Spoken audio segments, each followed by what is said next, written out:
Précédemment, vous êtes parti en immersion avec les soigneurs et vous avez découvert nos nouveaux animaux.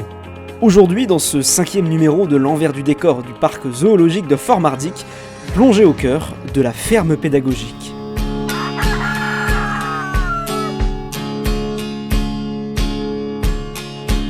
C'est en février 2018 que le parc zoologique a inauguré sa toute nouvelle ferme.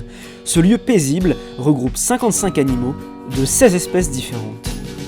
Durant l'année 2017, nous avons réaménagé le secteur de la ferme en créant 2 chemins dans la pâture, un à l'extérieur et un à l'intérieur pour que le public soit au plus près, au plus proche des animaux.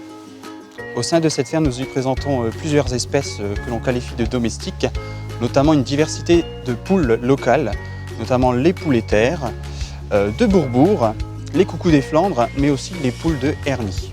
Nous y présentons également d'autres espèces comme le lapin bélier, reconnaissable avec ses oreilles tombantes qui ne fait pas partie de la famille des rongeurs mais des lagomorphes. Nous avons également des cochons d'Inde, reconnaissables avec leurs cris stridents. Nous y présentons un furet, qui est le cousin domestique du putois, qui fait partie de la famille des mustélidés. Nous retrouvons également dans les boxes de la ferme un couple de chinchillas, qui est un rongeur nocturne, c'est-à-dire qui va passer la plupart du temps de sa vie la nuit. Et enfin, nous montrons également des perruches aux couleurs chatoyantes. Le parc accueille régulièrement de nouveaux colocataires. En septembre 2020, sont arrivés un cochon de Göttingen et un bouc nain. Nous avons accueilli Gunther, notre jeune mâle cochon de Göttingen cette année, qui est venu accompagner du coup Rosita, notre cochon nain femelle. Ils se sont très bien adaptés à leur nouvel environnement et aux soigneurs. Ils ont d'ailleurs une petite habitude, notre collègue Teddy leur fait faire le tour du parc tous les matins.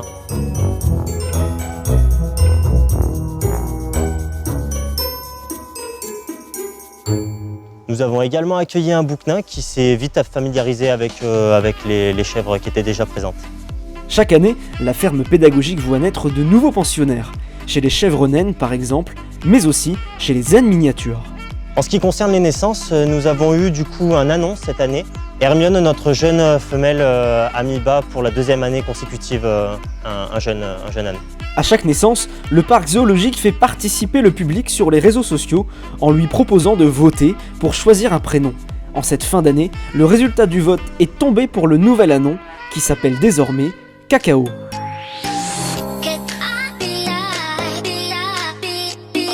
Différents aménagements ont vu le jour au sein de la ferme pour que les visiteurs puissent en profiter au maximum. Nous en avons profité également pour recréer une zone de contact où le public peut rentrer, y prendre des brosses et s'approprier, se rapprocher des animaux, donc des chèvres et des naines, pour les brosser, les caresser, les chouchouter, et elles adorent ça en plus.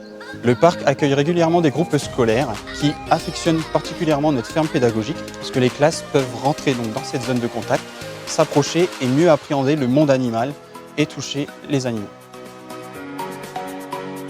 Que vous soyez de la ville ou de la campagne, petits ou grands, les animaux de la ferme vous charmeront. Demandeurs de câlins et de gestes de tendresse, ils n'attendent que la réouverture du parc pour vous retrouver.